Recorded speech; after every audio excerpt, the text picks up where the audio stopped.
Well, Andrew Lackey, welcome to Siege 2015. It's great to have you with us for a short little interview. Thank you. A lot of fun. Well, is this your first time attending Siege? No, I was here last year as well. Okay. Yeah. Well, maybe tell us a little bit about what you're working on right now. Working on The Witness with Jonathan Blow. We're finishing that up this year and shipping early next year. And we're working on a definitive edition for Ori and the Blind Forest as well. A number of other things. We do a lot of trailers as well, so we have a few of those in the works for different games coming out. Well, I know your panel here at Siege 2015 was speaking on Ori and the Blind Forest. Maybe what was your proudest moment in terms of working on that title? There's so many things.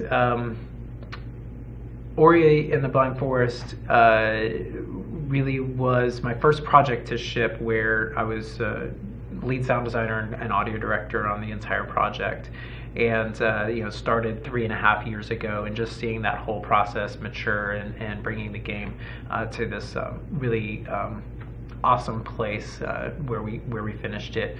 It's just a wonderful feeling. The game itself kind of coalesced and congealed with a lot of creative talent involved, and it just came out great. So I think just all the hard work and passion that went into it, both on my part and my team, but also just the team worldwide, and then to have it be received so warmly by fans, is there's nothing like it. It's awesome. Well, in terms of attending this, you said this is your second year at the conference. Were there any standout panels you specifically wanted to attend to as a fan or as someone involved in the industry? Unfortunately, I wasn't able to spend as much time here as I wanted to, but the indie ranting sounded like a fun one that I really would have wanted to go to. I tend to like hearing people talk about their creative challenges, and a lot of times the rants are really about that, and because that's really where the excitement in gaming is the new stuff, the stuff that's coming out, the emergent, the barriers we bump up on, because we're still, even though we're a big business at this point, we're still kind of finding our way and bumping up against other elements of industry and stuff. So I find that all very, very interesting. Well, you had mentioned earlier in our conversations that you're from the area, you're from Atlanta, you're from Georgia. Specifically in regards to the GGDA and Siege, with the industry here in state, what do you think some of the challenges going forward in terms of continued progress are? Well, I'm actually from North Florida, and I worked in California for a long time and moved back to Georgia about 3 years ago. And I see Georgia as both a wonderful place to live and a really great place to work as well. What I would love to see Georgia do for games through organizations like Siege and other either officially organized or just as an industry in all. I'd love to see the community get stronger, in particular with there's a fair number of game developers here, but I'd love to see more talent, especially I'm in sound, so I'd love to see more sound talent here. I'd love to see just more of a community build. There's a great but small one here, and I think over the coming years it's going to grow, and I'm really looking forward to that. Well, what was one of your first jobs in the industry, if you want to tell us a little bit about that too? In games or in entertainment in general? In games? In games, maybe sound specifically, or from a development standpoint. Well, I started in Los Angeles as an intern and worked mainly in films and did a few games here and there. I think my very earliest game was doing cinematics for Tacky on the Fringe, which must have been like 1998 or 99 or something. Yeah, my story is one of kind of a migration from film to games. Now I'm exclusively games. When I started my career, I was exclusively film, And little by little, I did a little project here, and then a little bit more here, and a little bit more here. So it's more of a gradual sort of, more of a gradual story for me. But about in 2003 or so, I was hired as a full-time contractor on site with Electronic Arts, and doing mainly more linear sequences for a James Bond, or sorry, a Lord of the Rings game, doing this sound design for these kind of longer cinematic sequences, and really fell in love with games. Doing that, really got to learn. I got to kind of see the surface get scratched of how game development was done. I really fell in love with it. So from there, I got a full-time job and became a full-blown game sound designer. In terms of your development with Ori and the Blind Forest, you weren't necessarily all together in one office, correct? Right. It was a completely distributed team. Although my crew, we did work together. Okay. I had me and one other guy for part of the project. We had two different people worked in that regard. But yeah, it was the team at large, roughly 20 people, were spread across 8 different countries: Austria, Australia, Israel, Germany. I'm probably going to forget one or two, but truly a global effort. So when you're developing sound for something like that with people not necessarily in the same room as you, what are some of the challenges in regards to specific to sound development in that environment? Yeah, well, it's a great question. I mean, in a lot of ways, it's similar to the sound challenges on an integrated on-site team. But the interesting thing about Ori, and I think the way that teams like this that work remotely are doing things, is that the ways in which we communicate via Skype and Slack and those types of tools make communication much faster, make it much easier to do fly by the seat of your pants kind of iteration, and what is a benefit of that is that you can really speed up the creative iteration process.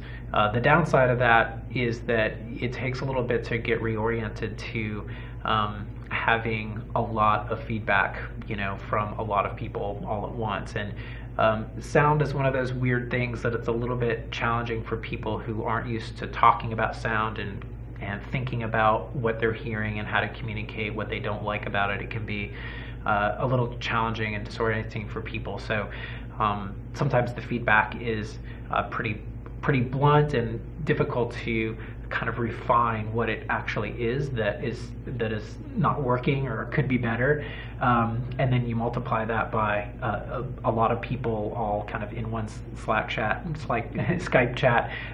It can be a little bit challenging to kind of trace down all the threads and really kind of get to where what your next step needs to be. So that's a challenge, but it's one of those challenges that you welcome because the creative process is so much better because of it. I really feel like the creative process in that regard is way better than a scenario where you just kind of hole up in your studio and you make your stuff and then you hand it over, and then maybe you do one cycle, 1 or 2 or 3 even creative cycles based on one person giving you refined feedback from a bunch of other from other people. So I think you lose. I kind of described it as like the game of telephone. Somebody on some team doesn't like something, and you get feedback. By the time it gets back to you through a manager or through something else, or a bug or whatever, it doesn't necessarily always represent exactly what it was, and a lot of times what they're referring to were because the language of sound is hard for people who aren't sound people to really navigate. A lot of times it's hard to just get at what actually needs to get what needs to get done. So anyway, I think that the challenge is the benefit as well. Well, with your company, Wabi Sabi Sounds, was that something you always wanted to do to make your own company, or how did that come about? That's a good question. Wabi Sabi was my vision for bringing all of the experience that I'd gained in film and games in terms of technical knowledge and process knowledge of how really great sound gets done. I'd worked on with some really amazing people, and both in Los Angeles and in the Bay Area.